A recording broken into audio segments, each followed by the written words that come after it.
So it's 11:30, so it's we should get started here. Welcome, everyone. It's always a pleasure to see you, like every Tuesday. And it's particularly nice for me today to welcome Brent Nongbri to MF CASR today. So Brent and I have just signed a book contract with Yale University Press, and today we are very excited to present this new book project for you. As always, 30 minutes of presentation and then 13 minutes of discussion and question and answers. And if you are here in the room with us, you can walk over to the microphone over there and ask your question. And if you are with us on Zoom, you can put your question in the chat or the question and answers function, the chat function, the chat function. And then Esther will read them for us. So, Brent, do you want to start? Sure, thanks. It's great to be here and great to have the chance to talk about this this book. So this arose about a year ago. The brainstorming started on the idea of writing a book about kind of practical guide to the study of manuscripts that addressed just sort of how you go about doing this, because neither of us had really thorough training as someone who works with manuscripts specifically, but our research kind of carried us into that area. And it also kind of falls underneath the umbrella of the Lying Pen of Scribes project, work package 3, which is based here at MF and focuses on provenance research, media history, and ethics. And so these are issues that arise in the study of the Dead Sea Scrolls in the Lying Pen, but also in the study of manuscripts more generally.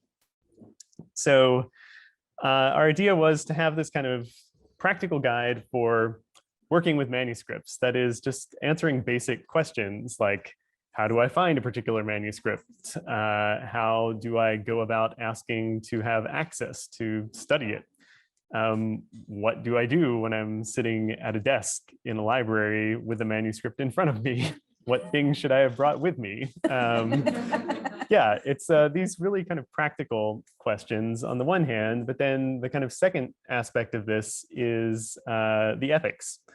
And this is really something that I think both of us sort of wish we had training in before the questions arose for us. So in my case, I was trained in papyrology, so the study of papyrus and parchment manuscripts from Egypt. I took the sort of standard introductory class in graduate school, learned how to work with the manuscripts, but it was really sort of nuts and bolts of reading the text, deciphering, learning how to fill in the gaps and missing areas. But we never really asked the question, where did this text come from?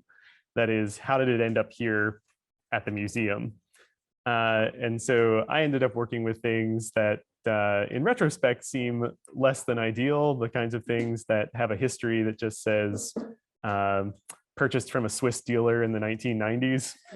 So the kind of thing that 20 years ago when I was doing this was just standard work in the field, but it's the kind of thing now that raises a lot of eyebrows, and rightly so. So we want to add this dimension of the question of ethics as a part of this kind of introductory how-to book, so that we don't have all the answers, but it's something that we want to, a question we want to raise for readers at the very beginning of their study in these kinds of what really are cultural heritage artifacts. So that's the sort of overview of the book. And so what we thought we might do is just give you a sort of quick run through of the chapters of the book, the contents. And like Ingeborg said, we just signed a contract for this book. And so we're at the very beginning stages. So whatever kind of input you guys have, we are very eager to hear it. So one of the first things that we want to do in the book, in the first chapter, is to talk about the materiality of manuscripts. So many people get into the study of manuscripts because they're interested especially in the text that they carry. But starting in the 1990s, there was the movements that are called new philology, material philology, that really brought the focus back to the physical manuscript itself. what can it tell us beyond the text that it carries? What are the signs of usage from readers over the years? How is a text laid out on the page? These kinds of questions. So we want to kind of introduce manuscripts as physical objects. And then after having done that, in chapter 2, we want to dive right into these questions of provenance. How did this manuscript get here? Whether it's in a library or a museum, was it excavated legally? Was it bought legally? Was it bought illegally? Do we not know? These are the kinds of questions that we want to raise. And it's a little bit nerve-wracking because it causes us, those of us who are ancient historians, to have to kind of wade into what can be sort of unfamiliar territory of modern history. And so it's just kind of setting up some resources for asking these kinds of questions. And not everyone has to become a kind of investigative journalist, but just to be able to know what questions to ask and maybe what resources are available for thinking through some of these issues. So I'll turn it over to you for yes. chapter 3. And then in chapter 3, we are going to talk about dispersion and finding your manuscript. So the question we're asking is, once you have determined that you need to consult a manuscript, how do you find out where it is physically located? And of course, sometimes this is very easy because you may have in front of you a manuscript that is called, for instance, London British Library, PAP 113 or something like that. Then you know where to go. But then there are others that have like very cryptic shelf marks, and maybe it's dispersed and like you find it in many different locations and so on. So it's not that easy at all. So what we want to do in this chapter is to show some of the resources that are there for you to find manuscripts. They can be like databases, or they can be like, print catalogs or whatever, and to help the reader to see how a manuscript can be detected. And also, if you need to contact a curator, how do you do that? And how do you take advantage of that kind of situation where you have like a contact with an important source in that sense? And in chapter 4, we are going to deal with access. How do you get access to a manuscript? Because this isn't always easy. Sometimes it is easy, but other times it is not. So what we are going to do here is to help you maximize your chances of getting access to a manuscript, and also to help you plan your visit to the collection. Because this is, as he kind of hinted at, saying that the things I should have known or the things I should have brought with me. Yes, there are things that like these very practical issues that can determine whether your stay in a collection is successful or not. And so we are really going to go through what you need to bring with you. Do you really need to see the manuscript, or is it enough to look at digital images? How do you go about like getting access? Who do you need to be in touch with? Sometimes you need to rally your allies, really. You need someone to write a letter of reference for you somehow. And how do you contact the curators? How do you budget, both with like time and money? And what should you definitely not forget when you go on a trip? And this chapter also then look at some of the more like challenging sides that you may encounter on the way. Like access policies vary quite a lot between different collections, and sometimes getting access to a collection also depends on sometimes your scholarly status, really, your academic status, sometimes also your gender, your ethnicity, your affiliation, those kinds of issues. So we are not only going to talk about like practicalities, but also some of these really real social issues that are there around getting access to what you want to have access to. Do you want to add something or move on to chapter 4? Yeah, I think we can just we go can ahead. just move on. Yeah. So all of these issues surrounding access, they continue when you're actually in the space where you're working with the manuscript, whether it's a museum or a library.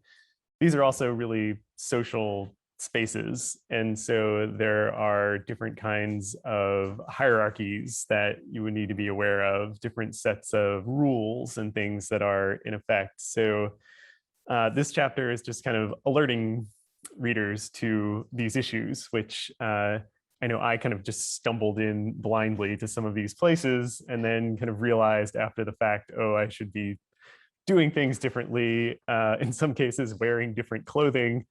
And yeah, so there are all these sort of unwritten rules in addition to the written rules, which can be very different from place to place. And so that's another just issue that we want to flag, is to have a very kind of hyper awareness of the rules of the space into which you're entering, whether you need to use gloves, which some kinds of repositories insist on, whereas others say, no, the worst thing you can do is use gloves because you can damage the pages more with them, and you need to have like your most dexterous ability with your fingers, so never wear gloves. So there are very different feelings that different curators have and different reading rooms have. And so we would just want to sort of raise all those issues in addition to what I mentioned earlier. Don't forget your plastic ruler. Don't forget your camera if you're allowed to take photographs. As Ingeborg pointed out to me, don't leave your nail polish on, because it can, yeah, it can have damaging effects on parchment. Also be aware of the other resources in addition to your manuscript that are maybe only present at the repository. So things like archival records relating to the acquisition of manuscripts. These can be really, really important documents that sort of shed light on the life of your manuscript. So yeah, this chapter is really kind of getting down to all these practical things to remember while you have this very special moment of having the manuscript in front of you. So using all your senses, looking carefully at it beyond the text, feeling it if you're allowed to, not tasting it, but maybe smelling it, just trying to absorb as much as you can. And then the following chapter is really the chapter about the letdown. When you get back home, and now you maybe have all of your observation, maybe a lot of pictures if you're lucky, so tons of data, but you don't have the object before you. You have a sort of remediated version of the object in your notes, in your photographs. And so this chapter is about how to deal with all of that, how to organize the data, how to make all of this material that you gathered actually become useful for you. Because you can be super excited in the moment in first dealing with this material, first getting access to a manuscript you may have studied for years. And when the euphoria comes down, then you just have a pile of data that you need to manage. And so this chapter offers tips for that. And just, I think we'll probably repeatedly insist that no matter how much you think you're going to remember all these things, you're really, really not. And you need to figure out a way to record this material and make it useful to you. Okay, and then chapter 7 is called Asking for Help. When you work on manuscripts, there will definitely be things that you do not and cannot know. And that is kind of the starting point for this chapter. And very often the thing is that much of the information that you should have known is not published. So there will be like experts out there who know, and otherwise things are not known. And that is tricky. So what we're doing in this chapter is to kind of make suggestions as to how you can work around this. Part of it is like networking, in terms of like joining the Facebook groups where you can ask questions, email groups, Twitter, you know, wherever you can find colleagues that can be interested in the same things as you are and where you can ask questions. There are several of these kinds of lists and resources. And then on the occasions where you find out that the only way forward is to contact one of these experts, then we have some hesitation there, because we know that there are some particular persons sitting out there in different countries of the world and who are like receiving so much email and doing so much work for others all the time. So, but anyway, if you come to the conclusion that you have to be in touch with one of these people, how do you do that? So that kind of questions. And then the final chapter is about publishing rights and permission. So often if you work on manuscripts, you want to have images in the publication that you want to publish. And we here talk about how do you get like publishing rights to images and to unpublished documents and so on, and how to navigate these processes. Because again, these processes or the rules vary. There are like some perks out there. There are some hindrances and so on. So we'll help the reader to get on with that. And then there's a concluding chapter. Yes, that's it. Yeah. Do we want to say something more about audiences maybe, and what kind of book we are imagining? Yeah, I think we're contracted for 150 pages. Yeah. So a pretty thin book that we envision being useful to graduate students in different areas who may not be specializing in manuscript studies, but who may have need of consulting manuscripts. But not just students, also scholars who may be trained in kind of traditional exegesis of texts, but who find their research pulling them in the direction of needing to consult manuscripts. A book like this should hopefully be a good resource just for anyone who has really an interest in dealing with manuscripts. Because this is not like an introduction to manuscript studies. This is an introduction to people who are already textual scholars somehow, and who also want to add on this kind of competence to what they're doing. That is our access point. Okay, that's it. Yeah.